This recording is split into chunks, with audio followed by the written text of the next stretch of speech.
beaux des plus beaux. J'espère que vous allez bien mes poulets. Je suis désolée, ça fait genre je crois 2 semaines que j'ai pas posté. Première chose, j'ai perdu le chargeur de mon Canon, donc j'ai dû en racheter un, mais entre temps j'ai essayé d'économiser quand même une quarantaine, cinquantaine d'euros et de tenter de le retrouver, mais ça n'a pas été chose faite. Puis après, j'ai eu des galères personnelles, des moments où c'est un peu difficile, je vous en parlerai plus tard. Si vous êtes perspicace, vous allez tout de suite remarquer qu'il y a un truc qui a changé sur ma tête. J'ai décoloré mes sourcils. Je vais m'approcher. En fait, je trouvais ça trop stylé et je trouve ça trop cool. Je trouve ça trop cool. J'avais envie de tenter, ça repousse. Si jamais, voilà. C'est pas du tout une ouverture à donner vos avis sur mes sourcils décolorés. Hein. Moi, je kiffe, c'est le principal. Donc, toute personne désobligeante par rapport à ça, ce sera bien entendu une personne qui sera virée du coin parce qu'ici, on est dans le respect en fait. Si t'aimes pas, il n'y a pas de souci parce que je l'ai fait pour moi-même. Voilà. Alors aujourd'hui, on est sur un format de vidéo, donc la face cachée de Coco Chanel.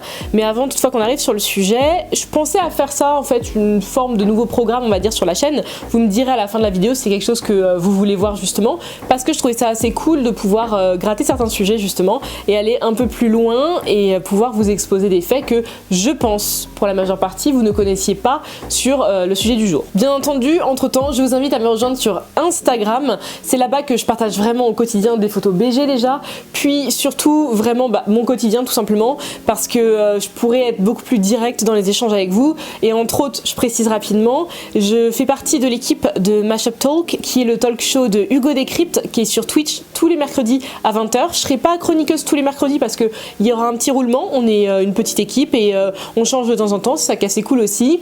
Et donc voilà, j'avais juste envie de vous en parler et n'hésitez pas à venir sur Insta parce que c'est là-dessus que je vous donne toutes ces nouvelles là, donc voilà, auto-promo, c'était le moment. Je tenais à commencer avec ce sujet là parce que j'aime beaucoup la marque Chanel. Alors je suis très fan de haute couture, je sais pas si vous êtes au courant, vous êtes au courant si vous me suivez sur Instagram parce que je parle pas mal justement de haute couture et je sais que c'est une facette de moi que certains doivent pas connaître parce que quand vous me voyez là, vous voyez la Manon qui pense qu'à bouffer et à tailler ses ex mais je suis très fan de haute couture et je peux pas être française fan de haute couture sans être fan, je pense, de Gabrielle Chanel quelque part. Mais je voulais avec cette vidéo pouvoir vous parler du fait que on peut être fan d'une marque, d'une maison, de quelque chose comme ça, mais vouloir fouiller et aller un peu plus loin, c'est ce qu'on va faire aujourd'hui. Comme beaucoup de personnes dans ce monde, Gabrielle Chanel avait quelques cadavres cachés dans son placard. Manière de parler, mais bien entendu, comme chez toutes les personnes connues comme non connues, ça ne reste pas longtemps enterré sous terre. Entre traîtrise à la France et flirt avec les nazis, aujourd'hui on va se plonger dans une partie de la vie de Gabrielle ou Coco Chanel que vous pensiez ne jamais découvrir mes poulets. N'hésitez pas à vous abonner à la chaîne, c'est gratuit, ça fait plaisir, ça donne de la force. Depuis toute petite, il faut savoir que c'est énormément d'ambition et de niaque qui ont animé la petite Gabrielle Chanel qui s'écrivait à l'époque Chanel, qui a malheureusement grandi en étant orpheline de mère et avec 6 frères et sœurs. Son papa était ce qu'on appelait à l'époque un camelot, qui était en fait un joli mot pour tout simplement décrire un métier de quelqu'un qui vendait des objets de pacotille, un peu tout et n'importe quoi. Ce fut un homme qui a très rapidement été justement décrit par Gabrielle Coco Chanel comme étant distant, très froid, voire même un peu méchant et mauvais, et accusant constamment sa famille de l'avoir empêché de réussir dans la vie. Ce rapide résumé que je viens de vous faire des early days de Coco Chanel, sans même passer par la précision de pas mal d'années en orphelinat par la suite, ça n'aide pas du tout à deviner le splendide destin qui attendait Gabrielle par la suite. C'est donc vers ses 25 ans que Gabrielle vient définitivement à Paris. Elle avait déjà fait quelques allers-retours sur la capitale pour la découvrir parce qu'elle avait cet attrait déjà pour la mode en fait et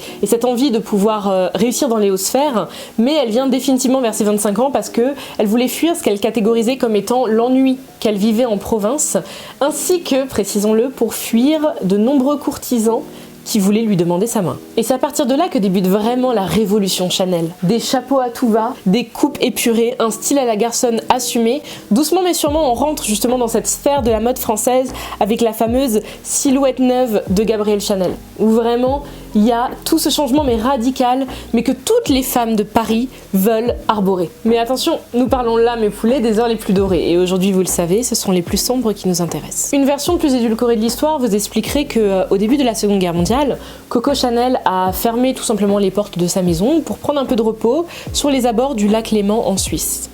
Bien entendu, tout ça est faux. Son très fameux atelier qui se situe à la rue Cambon ferme quant à lui dès le début de l'occupation. Ça, c'est tout à fait vrai. Mais par contre, à côté de ça, sa parfumerie reste totalement ouverte. Et Gabrielle s'installe dans une suite au Ritz, et non pas en Suisse. Dans son écrin de luxe et de prestige du Ritz, elle pourra rester cachée et surtout très important, garder loin des yeux de tous sa liaison avec un certain Hans Gunther von die Klage, un certain agent d'ambassade allemand. Il est aussi sans rappeler, mes poulets, très important, ne faisons pas l'impasse dessus, qu'à cette époque-là, sous l'occupation, le fameux palais du Ritz est partiellement occupé et réquisitionné par un très gros groupe de dignitaires de la Luftwaffe. La Luftwaffe, qui est en fait le secteur aérien de la Wehrmacht, donc des copains d'Hitler. Vous comprendrez donc, entre sa liaison ainsi que la localisation où elle se situait pendant toute cette période-là, pendant un certain temps, Coco Chanel va fréquenter au quotidien pas mal de soldats, d'officiers ou en tout cas tout simplement d'officiels ouvertement nazis. Vous me direz, en soi-même, elle n'est pas Himmler ou Hitler, elle n'a pas donné d'ordre, elle n'a rien fait. Bon, à chacun son chacun sur cette question. Pour ma part, je trouve que ce sont des fréquentations qui sentent mauvais.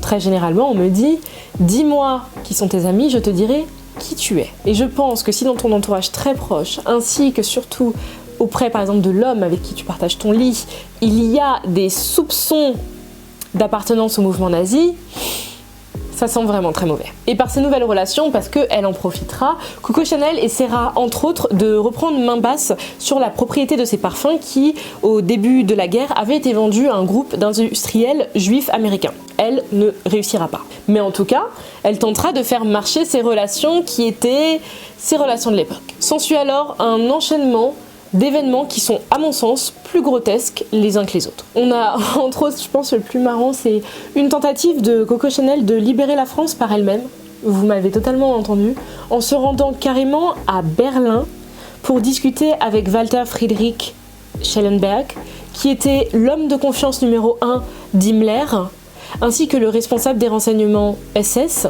et Churchill aussi. Vraiment.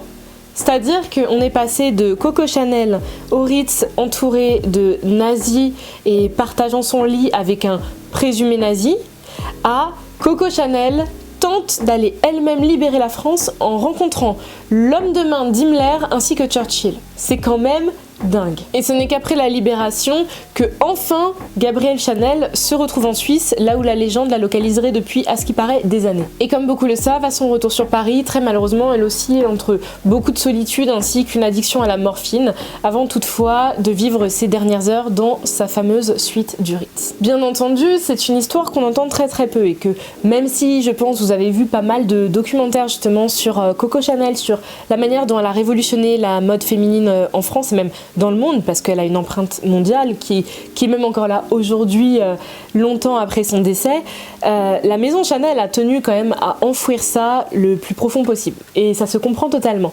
Parce que c'est dans certains livres, je vais essayer de vous linker tout ça et de vous mettre les titres en barre d'infos, que tout a été ressorti suite à des entretiens et pas mal de recherches. Mais je comprends totalement qu'on ne veuille pas dire que, à la tête de notre maison, et la créatrice elle-même, il y avait des choses assez shady. C'est la raison pour laquelle aussi chez Hugo Boss, ils évitent souvent de mentionner que c'est eux qui faisaient tous les uniformes des SS à l'époque. Surtout que derrière, c'est vrai que c'est engagé une discussion qui n'est pas obligatoirement problématique, mais c'est une discussion qui en soi-même n'a pas réellement de conclusion. Dans le sens où personne ne peut vous dire réellement si Coco Chanel était, elle, antisémite. Son entourage a tenu à souvent répéter que non, elle n'était pas du tout antisémite, mais vraiment pas. Jamais un seul mot contre la communauté juive, jamais à un seul moment applaudir ce que Hitler a pu faire justement contre eux.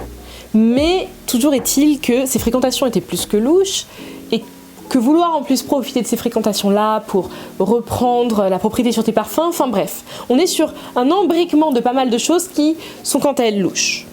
Donc bien entendu, il est sûr qu'on ne peut pas fermer son cercueil et dire qu'il est certain que Gabrielle Chanel était antisémite, pas du tout, parce que nous n'avons pas de preuves, il n'y a pas de récit là-dessus. Mais toutefois, moi je trouve ça assez intéressant de pouvoir revenir sur sa face cachée, parce que pour le coup, je crois que très peu de personnes pouvaient s'attendre à ça. J'espère que la vidéo vous a plu mes poulets et que ce type de format vous plaira. N'hésitez vraiment pas à me le dire, parce que c'est quelque chose que je peux trouver super intéressant. Il y a énormément de personnalités vivantes ou mortes qui ont justement cette face cachée et où je vais pas faire un pourquoi je déteste, parce que pour le coup, je déteste pas Gabrielle Chanel, mais ça pourrait être assez intéressant de pouvoir creuser là-dessus. Et puis même pas que sur des personnes, ça peut être aussi sur des événements, sur pas mal de choses. Donc si la vidéo vous a plu, vous savez quoi faire. Mettez un pouce bleu, balancez un commentaire, ça aide toujours, vous le savez, au référencement et ça aide de fou. Abonnez-vous à la chaîne et venez me rejoindre sur Instagram, là-bas aussi ça donne énormément de force parce que je travaille et je propose pas mal de contenu intéressant là-bas à mon sens. Et ces temps-ci on parle aussi pas mal de politique, je vous avoue. Donc moi en attendant je vous fais de gros bisous, promis je reviens très bientôt.